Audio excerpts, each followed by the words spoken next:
Hello students, myself Ravindra Sharma and મેં તમારા માટે અહીંયા ફિઝિક્સનો લેક્ચર લઈને આવ્યો છું. ફિઝિક્સનું નામ ગુજરાતીમાં ભૌતિક વિજ્ઞાન એવું કહીએ છીએ. ઓકે, આજે આપણે 11માનું લેક્ચર જે છે સ્ટાર્ટ કરી રહ્યા છે.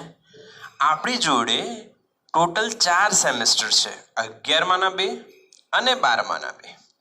11માના 2 આપણે એમાંનો જે પહેલો સેમેસ્ટરનો પહેલો ચેપ્ટર છે એ આજથી સ્ટાર્ટ કરીશું. ઓકે, આ ચેપ્ટરમાં શું ભણીશું? તો ચેપ્ટરનું નામ શું છે એ જો, ભૌતિક જગત. ઇંગ્લિશમાં એને કહેવાય physical world.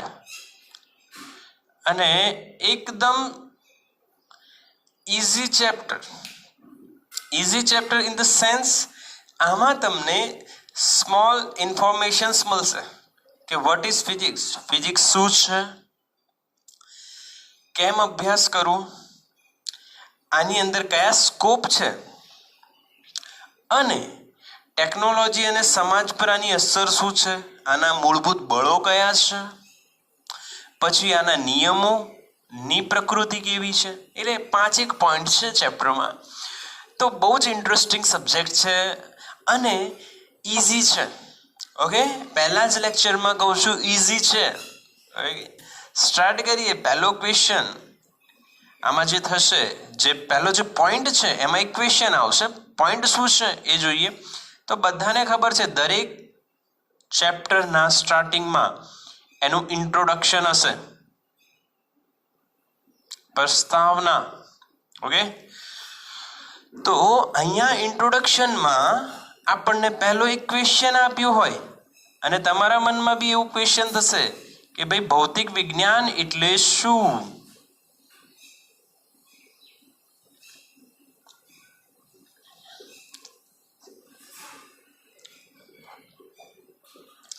What is physics? What is physics? તો આન્સર સાંભળો. કુદરત નો અભ્યાસ એટલે ભૌતિક વિજ્ઞાન અથવા કુદરતી ઘટનાઓનો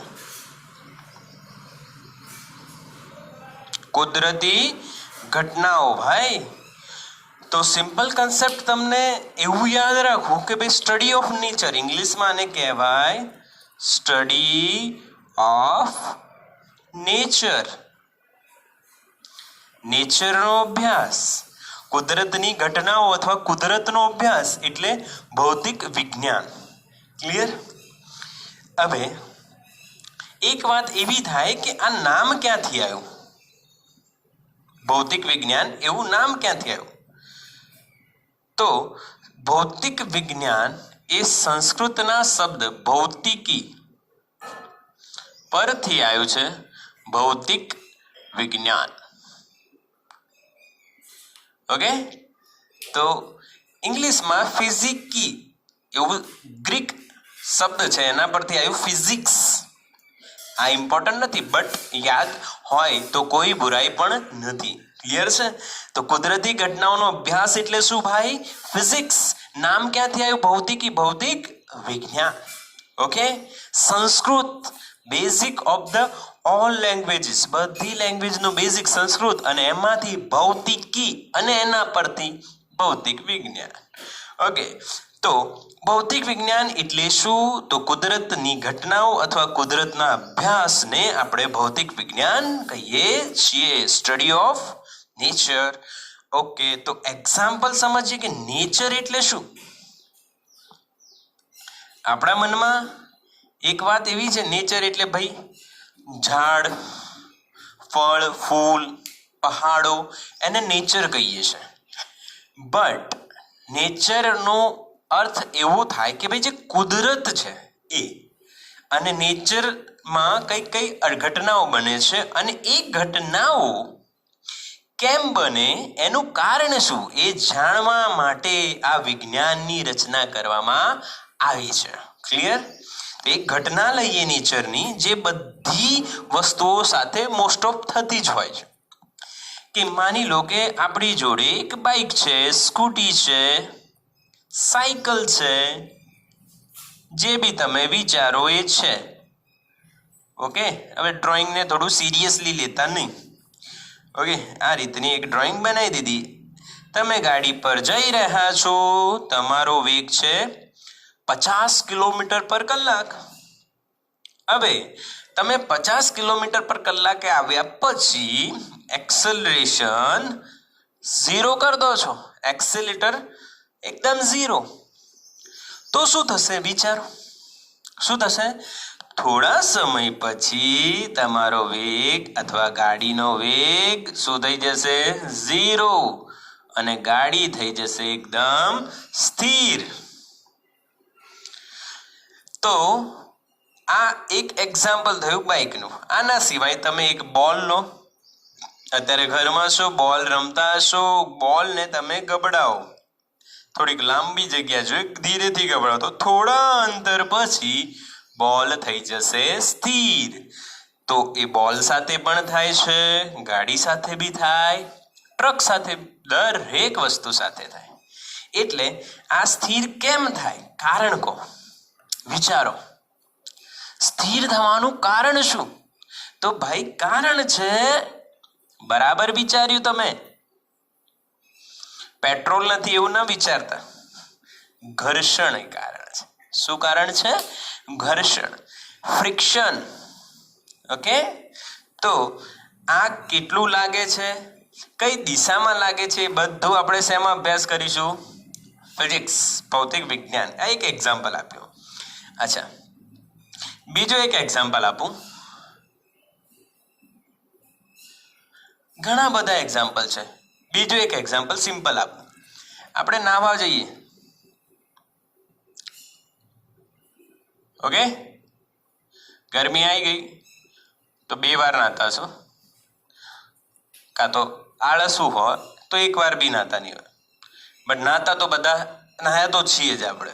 હવે જ્યારે નાહવા બેસીએ ત્યારે એક રમત બધાએ કરી હોય, કે ભાઈ રમત આપણે બાળપણથી કરતા હોય છે.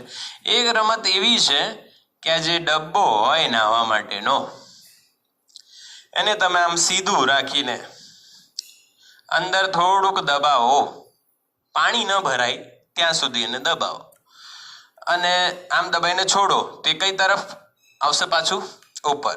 ક્લિયર?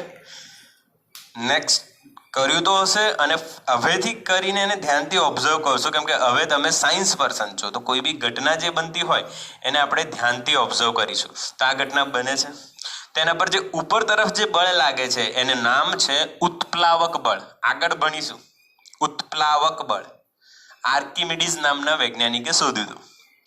તો આ બળ કેટલું લાગે છે, કઈ દિશામાં લાગે છે, કઈ રીતના લાગે છે, એ બધો અભ્યાસ શેમાં કરવામાં આવશે? ભૌતિક વિજ્ઞાન. આ બી નેચર જ છે ને ભાઈ. આટલી મોટી બોટ, ટાઇટેનિક નામ સાંભળ્યું છે, આટલી મોટી બોટ છે, સ્ટીમરો છે, એ પાણીમાં કઈ રીતના તરે છે, અંદર કઈ રીતના તરતી હોય સ્ટીમર, એ બધો નેચર છે, અને નેચરનો અભ્યાસ કરીશું છે એમાં, ફિઝિક્સમાં. આ સેકન્ડ એક્ઝામ્પલ. ઢગલો એક્ઝામ્પલ છે. તમે કોઈ પણ વસ્તુ લઈ શકો છો.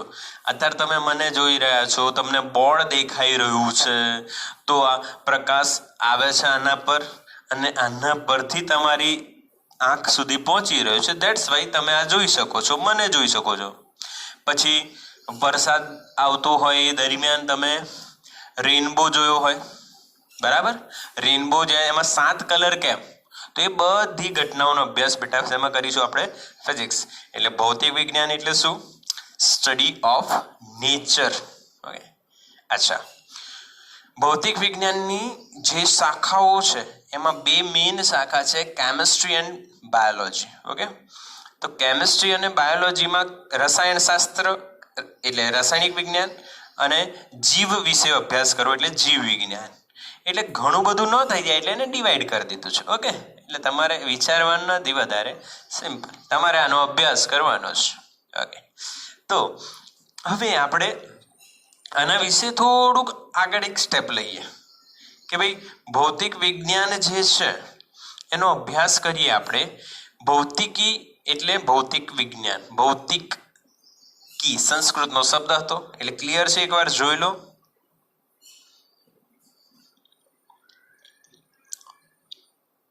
સ્ક્રીનશોટ લઈ લો જો તમારે સ્ક્રીનશોટ લેવું હોય.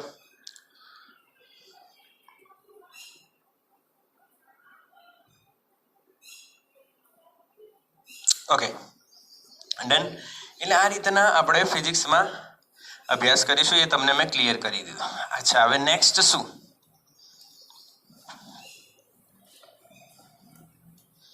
તો નેક્સ્ટ એક નાની ઇન્ફોર્મેશન તમને આપું છું, સમજજો કે ભાઈ ફિઝિક્સને સાયન્સમાં ફિઝિક્સ જે છે એને સાયન્સનો રાજા એટલે કે ભાઈ કિંગ કહેવામાં આવે છે. Physics is the king of science. Similarly કેમ કિંગ કહેવામાં આવે છે? તો રીઝન બિંગ, તમારે કોઈ બી ઘટનાનો અભ્યાસ કરવો હોય તો એ ઘટનાને અભ્યાસ કરવા માટે એનું મૂળ જે રહેલું છે એ કયા શાસ્ત્રમાં રહેલું છે? ભૌતિક શાસ્ત્ર. ઓકે, એને ભૌતિક વિજ્ઞાનમાં રહેલું છે, એટલે એને કિંગ કહેવામાં આવે છે. સેકન્ડલી, હવે તમે જ્યારે ફિઝિક્સનો અભ્યાસ કરશો, કોઈ બી ઘટનાનો અભ્યાસ કરશો, ત્યારે તમારે સમીકરણ બનાવવા પડશે, સૂત્રો, દાખલા ગણવા પડશે.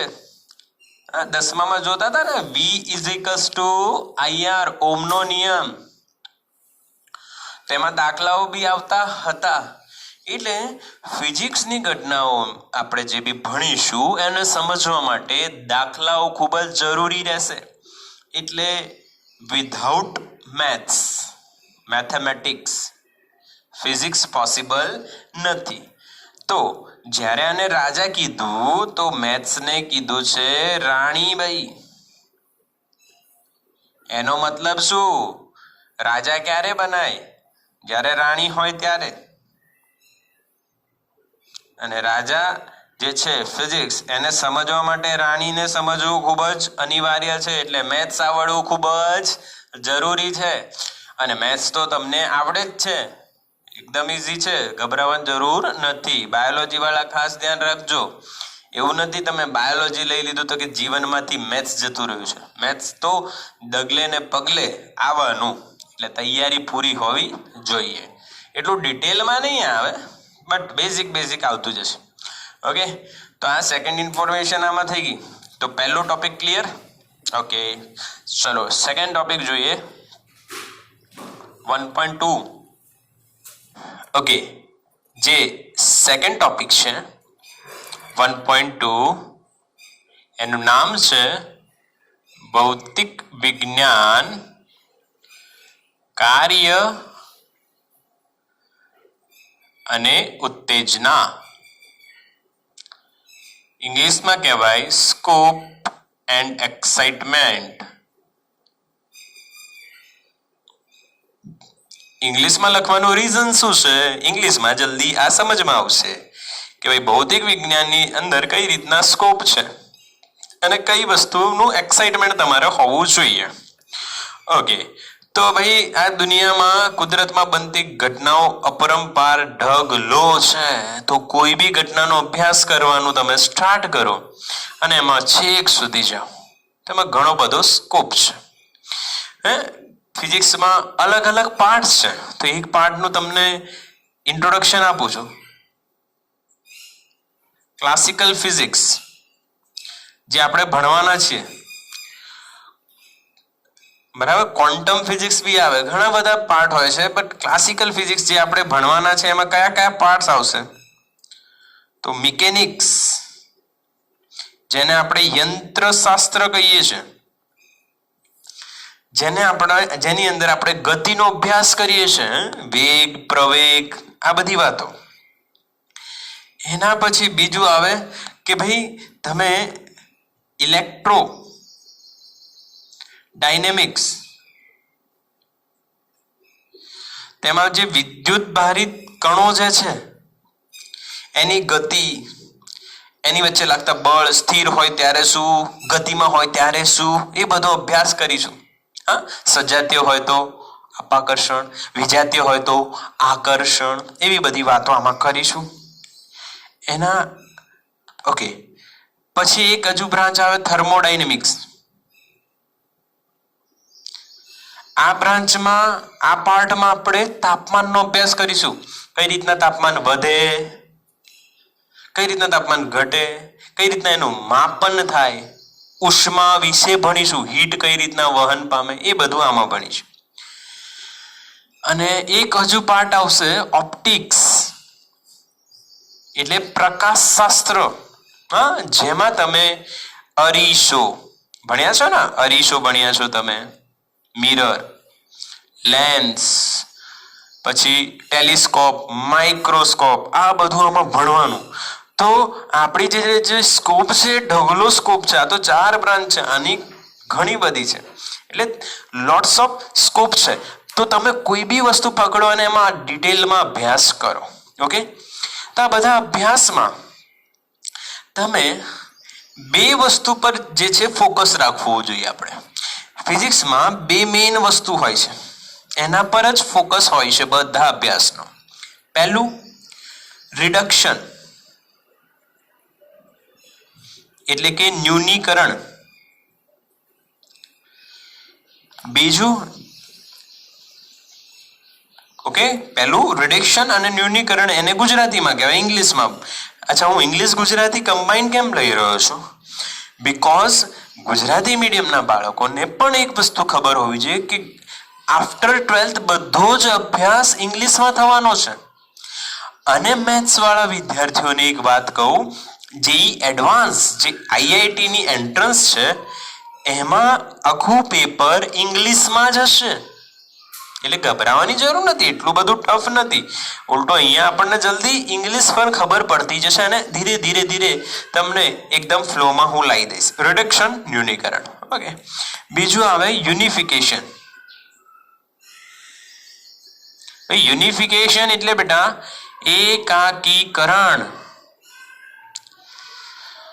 તો ફિઝિક્સમાં જેટલા બી અભ્યાસ થતા હોય છે બેટા, એના 2 ફોકસ હોય, રિડક્શન અને યુનિફિકેશન, ન્યૂનીકરણ અને એકાકીકરણ. ક્લિયર? ઓકે, તો રિડક્શન એટલે શું? રિડક્શન એટલે શું? તો ભાઈ એક વસ્તુ તમારે સમજવી. બેઝિક એક્ઝામ્પલ, તમે કોમ્પ્યુટર જે છે એક એક્ઝામ્પલ તરીકે વિચારો તો કે જ્યારે પહેલું કોમ્પ્યુટર બન્યું ત્યારે એક રૂમ જેટલું બન્યું હતું અને એમાં એટલા બધા વાયર હતા અને એટલું કોમ્પ્લેક્સ હતું. તો ફિઝિક્સમાં જે ફોકસ રહે છે એ રિડક્શનનો, એટલે જે સાઇઝ હતી અને જે કોમ્પ્લેક્સિટી, એટલે ઘણું બધું ગૂંચળામણ ભર્યો અભ્યાસ હોય, એને ઓછો કરવું. આજે તમે જોવો છો તમારી જોડે હેન્ડ પર બી કોમ્પ્યુટર છે, જે ઘડિયાળ આવે, સ્માર્ટ વોચ, મોબાઈલ છે, સ્માર્ટફોન. આ બધા જે છે રિડક્શનનું એક બહુ જ મસ્ત ઉદાહરણ છે. ખબર પડી? એટલે સાઈઝ નાની થતી જાય. અત્યારે તમે આ માઇક જોવો છો, આ માઇક જે છે એની સાઈઝ તમે જોવો છો. ઓકે, બટ તમે ટીવી સિરિયલ્સ કાં તો શોમાં જુઓ, ટીવી શોઝમાં અમુક વખતે એવોર્ડ શો હોય, તેમાં જરીક એકદમ પાતળો અહીંયા માઇક લગાવેલો છે અને વાયરલેસ છે. આ તો વાયર્ડ માઇક છે. ઓકે, તો આ રીતના સાઇઝની રિડક્શન ખૂબ જ જરૂરી છે અને એનું કોમ્પ્લેક્સિટીને સિમ્પ્લિસિટીમાં સિમ્પલ બનાવવું, સાઇઝ ઘટાડવી અને સિમ્પલ બનાવવું, આ પહેલું. ઓકે, ક્લિયર છે ને? કોમ્પ્યુટર પછી તમે ટીવી પણ લઈ શકો, મોબાઈલ પણ લઈ શકો, ઘણા બધા ઢગલો એક્ઝામ્પલ્સ છે. Okay, clear? તો પહેલું રિડક્શન. સેકન્ડ છે યુનિફિકેશન. ભાઈ યુનિફિકેશન એટલે શું? એકાકીકરણ. એનો મતલબ કે કુદરતી જેટલી બી ઘટનાઓ છે એ બધી જ ઘટનાઓ એક જેવી જ અને અમુક કન્સેપ્ટ પર જ ચાલતી હોય છે. એક એક્ઝામ્પલ આપીશ, 2 એક્ઝામ્પલ આપો, 2 ક્લિયર થઈ જશે, એકદમ જોરદાર થઈ જશે તમારું. હવે એક્ઝામ્પલ મળ્યા પછી એકદમ જબરદસ્ત કન્સેપ્ટ તમારો થઈ જશે. જો આપણે ન્યુક્લિયસ સમજીએ છીએ એટલે અણુનો નાનામાં નાનો જે ભાગ છે ન્યુક્લિયસ, અને એની અંદર પાછું પ્રોટોન અને ન્યુટ્રોન બી હોય છે. આ ન્યુક્લિયસની આસપાસ કોણ ભ્રમણ કરતું હોય છે? તો ભાઈ ઇલેક્ટ્રોન.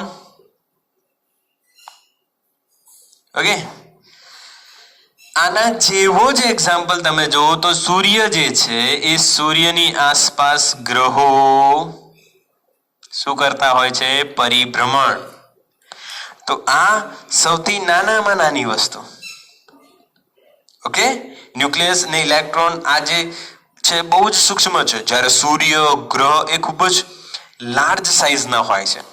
બટ બંનેની જે કક્ષાઓ છે, ભ્રમણનો લોજિક છે એ સેમ છે. આપણે આગળ ભણીશું, આ કેમિસ્ટ્રીમાં આવશે, આ ફિઝિક્સમાં, બંને કમ્બાઈન થઈને બી આપણે ભણીશું. Okay, clear? તો આ એક એક્ઝામ્પલ થયું. બીજો જે એક્ઝામ્પલ છે, સેકન્ડ એક્ઝામ્પલ, એ એક શેપ છે, એક આકાર છે, જે આપણા આ જે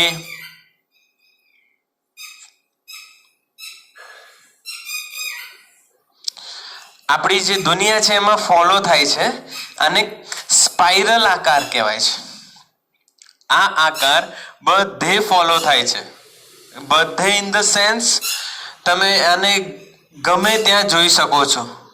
ઓકે, જેમ કે આપણે આ આકારની વાત કરીએ તો આ આકાર ક્યાં ક્યાં જોવા મળે છે? તો તમને 3 કે 4 વસ્તુ જેટલી બી શક્ય છે એ બતાવું તમને. ઓકે, સૌથી પહેલો આવો આકાર આપણે ક્યાં જોઈએ? તો આપણી આંગળીમાં. ધ્યાનથી મારીમાં દેખાય તો ઠીક, નહીં તો તમારીમાં જોઈ લો. આવો આકાર અહીંથી સ્ટાર્ટ થઈ રહ્યો છે ને આ સર્કલ આમ જઈને અહીંયા પૂરું થાય છે. આ પહેલો આકાર થઈ ગયો. ક્લિયર? બીજી જગ્યા, લાકડું જે હોય, ઝાડ જે હોય, ઝાડ એનું જે થડ હોય એને તમે આમ કાપો અને પછી એ થડને અહીંયા જો તો સેમ આકાર દેખાશે. ક્લિયર? આ સેકન્ડ જગ્યા. ત્રીજી જગ્યા, માથાના વાળની અંદર ભમરી હોય છે, જેને આપણે ભમરી ભમરી કહેતા હોય ને, એક હોય, કોઈને 2 હોય. તો એ જે ભમરી છે એનો આકાર બી આ જ છે. આ બધી અહીંયા પૃથ્વી પરની વસ્તુ. હવે તમે આકાશ ગંગાનો આકાર જુઓ ને તો બી એ આ સ્પાઇરલ જ આકાર છે. તો આનાથી શું સિદ્ધ થાય કે એકાકીકરણ, બધી જ વસ્તુ એક જ કન્સેપ્ટ પર ચાલી રહી છે.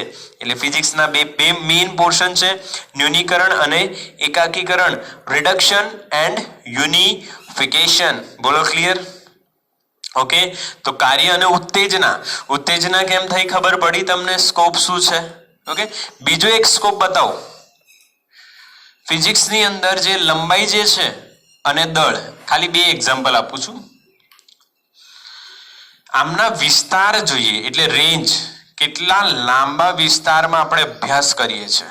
તો અહીંયા થાય છે સ્ટાર્ટ લગભગ બોલું છું એટલે એપ્રોક્સિમેટલી. ઓકે, ન્યુક્લિયસ સાઇઝ, તેનું કદ આટલું હોય, અને એનાથી લઈને આપણે 10⁻26 જે અવલોકિત વિશ્વ છે એની સાઇઝ, એનું લંબાઈ. ઓકે, 10⁻26. અહીંયા આપણે ન્યુક્લિયસની ત્રિજ્યા તરીકે ન્યુક્લિયસની ત્રિજ્યાને ગણાય. બરાબર, ગણાય જો ધારવામાં આવે છે. અહીંયા આની લંબાઈ કહેવાય.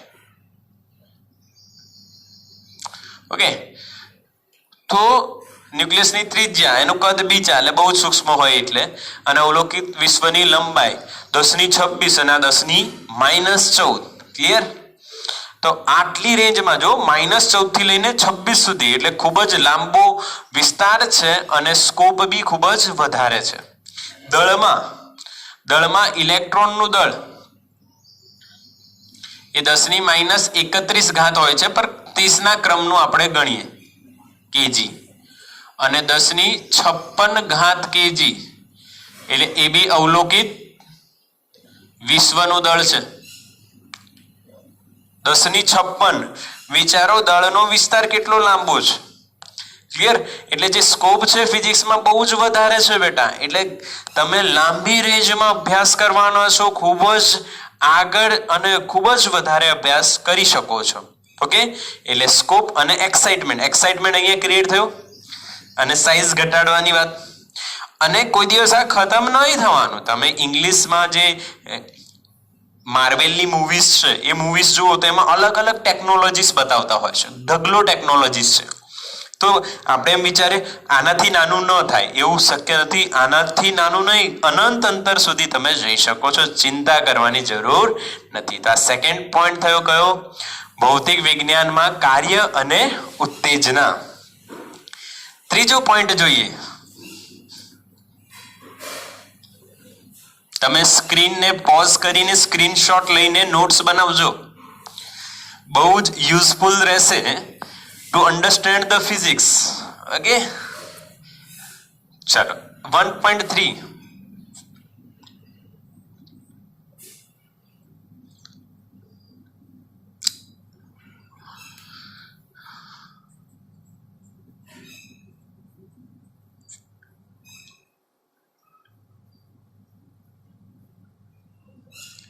ભૌતિક વિજ્ઞાનમાં આપણે જે પહેલો ચેપ્ટર છે એનો ત્રીજો પોઈન્ટ છે ટેકનોલોજી એન્ડ સોસાયટી. એમાં ફિઝિક્સનું શું પાર્ટ? ટેકનોલોજી અને સોસાયટી એટલે સમાજ, એમાં ફિઝિક્સનું શું પાર્ટ છે? ઓકે, તો આમાં ટેકનોલોજી અને સોસાયટી સમય દર સમય બદલાતી જાય છે. જેમ કે મેડિકલ ક્ષેત્રે એક એક્ઝામ્પલ લઈએ.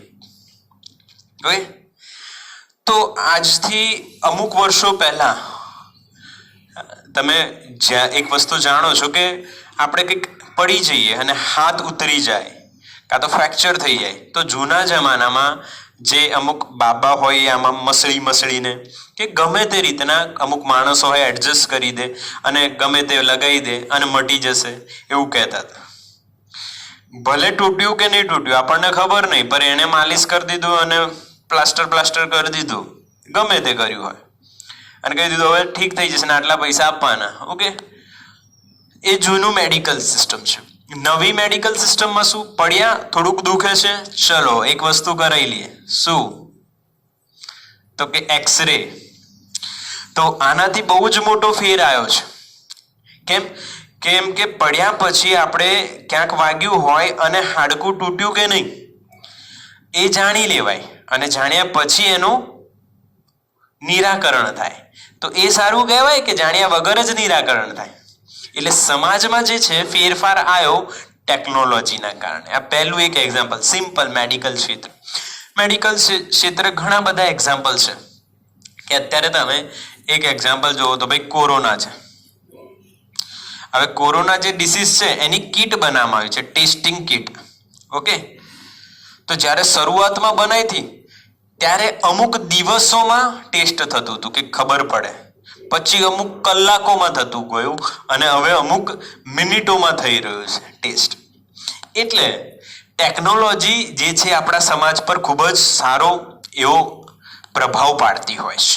ઓકે, તો આ મેડિકલ ક્ષેત્રે તમે હજુ પણ ઘણા રિપોર્ટ જો છે, બ્લડ ટેસ્ટ છે વિધિન 10 મિનિટ યા 15 મિનિટમાં આવતું હોય છે. એટલે ઘણું બધું બદલાઈ રહ્યું છે. એટલે ટેકનોલોજી એ સોસાયટીમાં ખૂબ જ ઇમ્પોર્ટન્ટ પાર્ટ પ્લે કરે છે. ઓકે, બીજું એક કહું છું, આ આપણો દેશી લોજિકલ અને પ્રેક્ટિકલ એક્ઝામ્પલ આ બી છે ને. હવે આ બીજું